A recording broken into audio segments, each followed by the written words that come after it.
বেকার ছেলে তার মাকে বলছে, শুধু ডাল দিয়ে ভাত খেতে ইচ্ছা করছে না, একটা ডিম ভেজে দাও না মা। মা তখন বলছে, ডিম ঘরে বসে জন্ম হয় নাকি? শুয়ে বসে 3 বেলা শুধু বাপের ঘাড়ে বসে খাচ্ছিস, আবার মজা না হলে গলা দিয়ে খাবার নামবে না।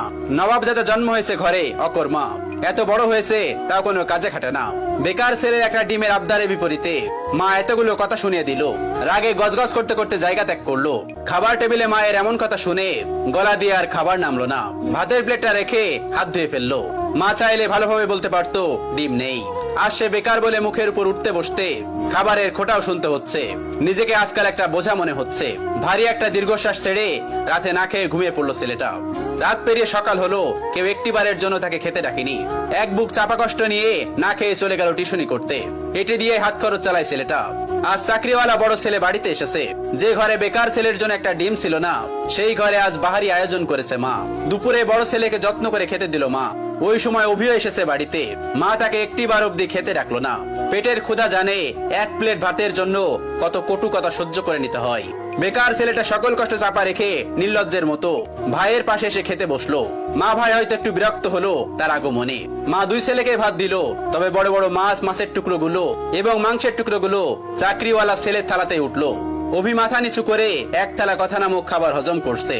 আর সেই ফাঁকে মা বড় ছেলের ভাতের নিচে বড় সড়ো কয়েকটা চিংড়ি গুজে দিল, যা চোখ এড়ালো না বেকার ছেলেটির। কে বলল বাবা মায়ের ভালোবাসা সব সন্তানের জন্য সমান হয়? এই যে মায়ের ভালোবাসায় কত ব্যবধান, এই কষ্টগুলো কাউকে বলা যায় না, আর সহ্যও করা যায় না।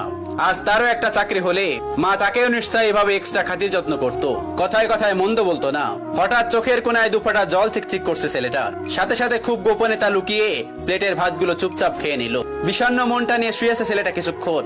এরই মধ্যে মুঠোফোনটা বেজে উঠলো। তার প্রিয় মানুষটি ফোন দিয়েছে। তার প্রিয় মানুষটির ফোনের নামটা দেখে অভির মুখে হাসি ফুটে উঠলো। রিসিভ করার সাথে সাথে তার প্রিয় মানুষটি ব্যস্ত কণ্ঠে বলল, অভি, তোমার সাথে বিকাল 4টায় আমি দেখা করতে চাচ্ছি। আমি নদীর পাড়ে অপেক্ষা করছি তোমার জন্য।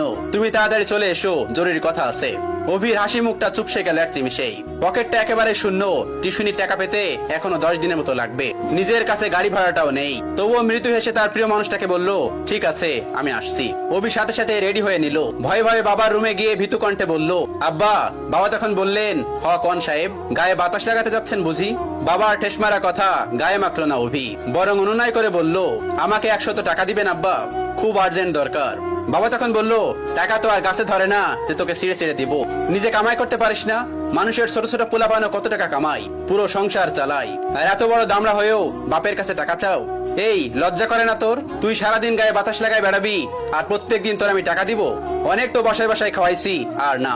তুই আমার সোজা সাপটা কথা শোন, আমি তোর এত পকেট খরচ দিতে পারবো না। এখন থেকে নিজে নিজে ইনকাম করে খা, আর তা না পারলে আমার ঘর থেকে বাইর হয়ে যা। এত ঝামেলা আমার সহ্য হয় না, তুই আমার চোখের সামনে থেকে দূর হ। বাবার এতগুলো কথা শুনে ছেলেটার বুকটা মোচড় দিয়ে উঠলো। ভারী কয়েকটা দীর্ঘশ্বাস ফেলে নিঃশব্দে বের হয়ে আসলো ঘর থেকে। এদিকে প্রিয় মানুষটা বারবার কল দিয়ে তাকে তাড়া দিচ্ছে। নিজেকে সামলে নিল অভি। বাগান থেকে একটা গোলাপ ছিঁড়ে নিজের পকেটে রেখে দিল অভি। অতঃপর পায়ে হেঁটেই গেল যথার্থ স্থানে। প্রিয়তমা আগে এসে বসে আছে। অভিকে দেখে উঠে দাঁড়ালো এবং বিরক্ত কণ্ঠে বলল, এত দেরি করলে যে? জানো আমি কতক্ষণ ধরে বসে আছি? অভি তখন বলল, সরি আমার অনুরাগী, রাগ করো না আমার উপর, আসতে একটু দেরি হয়েছে। প্রিয়তমা তখন বলল, চুপ করো, চুপ করে থাকো, নিশ্চয় টাকা ছিল না? নিশ্চয় পায়ে হেঁটে এসেছো? অভি তখন মাথা নিচু করে ফেললো। প্রিয়তমা তার হাতে একটা কার্ড ধরিয়ে দিয়ে বলল, সারপ্রাইজ। ছেলেটা তখন বলল, কি এটা, কিসের কার্ড? তখন তার প্রিয়তমা তাকে বলল, এটা আমার বিয়ের কার্ড, ফার্স্ট আমি তোমাকেই দিলাম। এসো, কিন্তু তুমি কিন্তু একদমই